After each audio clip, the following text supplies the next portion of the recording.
Halo teman-teman, selamat datang di channel Scalping Trader. Kembali saya akan buat video list rekomendasi saham untuk dijadikan sebagai watchlist ya, untuk trading di tanggal 22 April 2024 ya, di trading hari Senin seperti itu. Nah, seperti biasa saya mau disclaimer kalau ini bukan ajakan beli dan jual ya teman-teman. Jadi keputusan beli dan jual tetap ada di tangan teman-teman masing-masing. Basis di sini saya hanya melakukan analisa saham yang menurut saya menarik. Jadi keputusan jual dan belinya tetap ada di tangan teman-teman masing-masing ya, dan teman-teman juga harus coba melakukan analisa ulang gitu ya. Dan seperti biasa tidak ada kepastian saham yang saya rekomendasikan akan naik, dan teman-teman juga harus jadi trader yang mandiri dan bertanggung jawab ya dengan trading teman-teman masing-masing. Oke, langsung aja masuk ke list sahamnya. Saya pikir di tanggal 22 April ini akan ada 4 saham ya, FECT, MHKI, Medco. Ini luar biasa saham yang justru malah hijau pekat ya, sekitar sampai 5%-an ketika IHSG ambles. Yang menurut saya menarik untuk dipantau. Yang keempat ini saham Heli ya. Jadi untuk pembahasannya sendiri seperti ini. Jadi yang pertama itu saham FECT. Jadi FECT ini kalau seandainya saya lihat secara chart ini jelas ya, dari mulai 1 April secara volume dia terus lebih ramai dari hari-hari sebelumnya ya, dari perdagangan sebelum-sebelumnya, dan ini kemarin dia naik 8%. Memang sebelumnya dia sempat merah sampai 7%, sempat merah 7%, 3% ya. Tapi kalau melihat data transaksinya ya, data transaksi di tanggal 19, asumsi saya ini akan menarik untuk perdagangan besok ya di tanggal 22. Kenapa? Karena YP-nya akumulasi cukup besar. 1,1 miliar dengan average 150 ya. Kalau saya perhatikan di jajaran sellernya ini asumsi saya retail, dan ini akumulasi ya, menunjukkan akumulasi. Memang kalau secara chart buat teman-teman yang paham teknikal memang mungkin melihat ini di tanggal 19 April chart daily-nya membentuk candle shooting star ya, tapi ya balik lagi teman-teman ya, candle shooting star itu nggak selalu dia mengindikasikan akan turun besoknya. Jadi makanya kita benar-benar lihat dahulu respon market ketika besok Senin ya. Kalau kita lihat chart intraday-nya, market open kita dikasih ngegas nih teman-teman. Market open ngegas dan kita masih dikasih kesempatan ya untuk entry, karena ada jeda di sini, ada jeda dan kita bisa dikasih kesempatan untuk entry ya. Dan kalau seandainya dia closingnya 8%, berarti di sini range-nya belasan persen. Dari belasan persen ini harusnya kalau sekedar untuk scalping cari 23 atau 24% itu harusnya bisa ya, seperti itu. Ini kenapa alasan FECT menurut saya menarik. Nah, yang kedua ini ada saham MHKI ya teman-teman, MHKI. Dan kalau saya lihat di tanggal 19 memang data transaksinya ini netral dan small distribution ya, dan jadi top buyer-nya juga justru malah broker yang biasa dipakai oleh broker retail ya.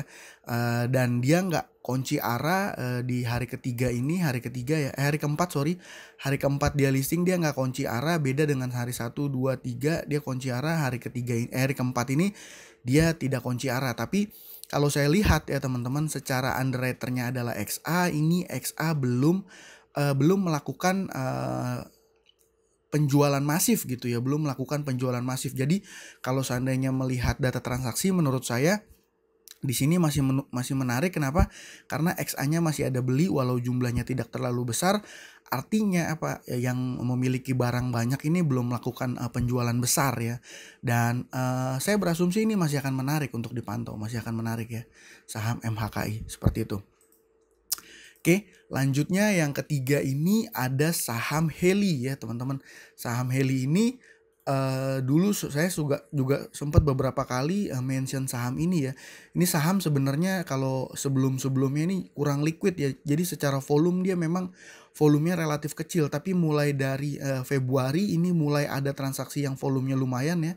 Nih dibanding sebelumnya, dan di tanggal 19 April dia volumenya naik lumayan besar, dan di 19 April itu lumayan ada akumulasi ya dari broker CC.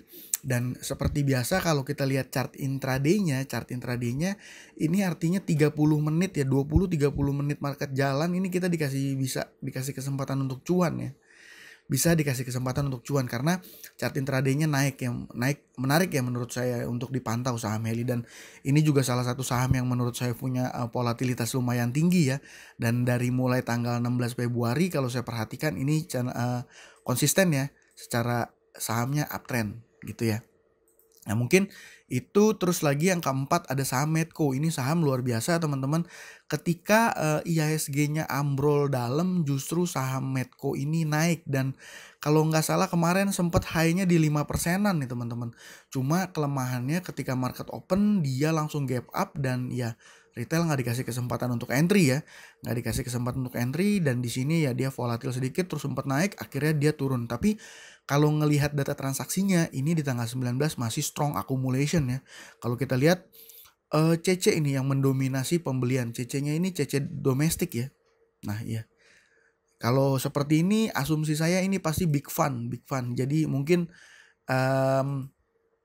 ya nggak tahu lah ya, intinya institusi karena belinya cukup lumayan besar, dan selain domestik foreignnya juga ini ada akumulasi ya, seller ZP. Jadi ketika di tanggal 19 itu IHSG-nya lumayan merah ya, kurang begitu, kalau saya nggak salah itu merah sempat sampai 1, berapa persen ya.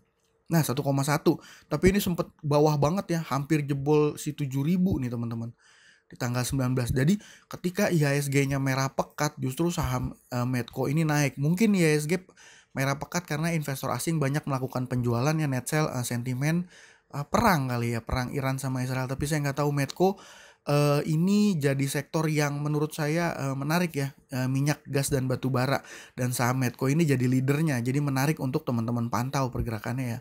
Ya mungkin ada juga pembahasan menurut saya sedikit ya, bahas saham ATLA kemarin minus di hari Jumat, minus 13%. Ini sebenarnya udah saya prediksi di hari dia listing kedua ketiga. Saya bisa membayangkan ini pasti kalau diguyur, ini guyurnya langsung dalam gitu ya. Makanya saya nggak hold saham ATLA ini, saya hanya scalping aja, murni scalping cepet aja. Jadi hitungan menit saya langsung exit lagi, nggak saya hold ya. Yang saya hold hanya barang IPO aja. Dan kalau dilihat yang melakukan distribusi ini broker HD. Nah di sini menariknya teman-teman, mungkin jadi buat teman-teman yang suka baca broker summary yang mungkin akan sedikit tergocek ya. Kenapa sedikit tergocek? Karena underwriter-nya adalah SH. SH itu berarti punya barang yang ya banyak lah ya. Dari 12 juta lot yang di pooling itu berapa, itu pembahasannya nanti. Dari 12 juta lot dari pooling berapa, ini kok bisa HD punya barang 1,1 miliar. 1,1 miliar lot ya. Jadi di sini memang XA-nya SH. Nah, di sini memang SH-nya beli teman-teman, dia net buy, tapi dia beli hanya 100 ribu lot gitu ya, hanya 100 ribu lot. Dan kalau dilihat yang top buyer 1-2-nya ini PD sama AZ Sukor ya, PD sama AZ. Jadi ya saya ada kecurigaan ini si HD ini adalah konsorsium ya, jadi dia udah mulai jualan tapi nggak pakai broker underwriter gitu ya. Jadi istilahnya menggocek. Jadi jangan sampai teman-teman beranggapan wah ini saham bukan underwriternya yang guyur, berarti mungkin underwriternya masih buyback dan mungkin dia bisa beli lagi ya. Itu sih mungkin aja bisa terjadi, tapi ya saya berasumsi kemungkinannya ya kecil ya. Terlebih kalau misalnya teman-teman yang mantau juga ini ATLA warannya juga udah turun ya. Nah, ATLA waran sekarang udah di harga 13 ya, closing 13 ya, Ya jadi sebenarnya ya balik lagi, kalau misalnya kayak gini menurut saya udah kurang begitu menarik. Tapi buat untuk dijadikan sebagai watchlist ya bisa-bisa aja. Apakah dia bisa naik? Ya bisa-bisa aja. Tapi dengan distribusi yang sudah seperti ini, saya better wait and see dulu gitu ya. Dan kalau misalnya prefer saham yang menurut saya masih akan menarik ya paling FWCT, MHKI, Medco, dan Heli ya. Paling saya juga bukan tipe trader yang mantau market full day gitu. Saya hanya ambil sentimen, saya hanya ambil momentum jangka pendek di market open pagi aja gitu ya teman-teman. Jadi memang ya nggak panjang, nggak bisa mantau market secara panjang. Yang penting dapat saham naik kencang, ikutan entry, cuan, exit tutup laptop begitu ya. Ya mungkin kalau ada teman-teman yang punya saham lain yang mungkin menarik, boleh ya sharing di kolom komentar.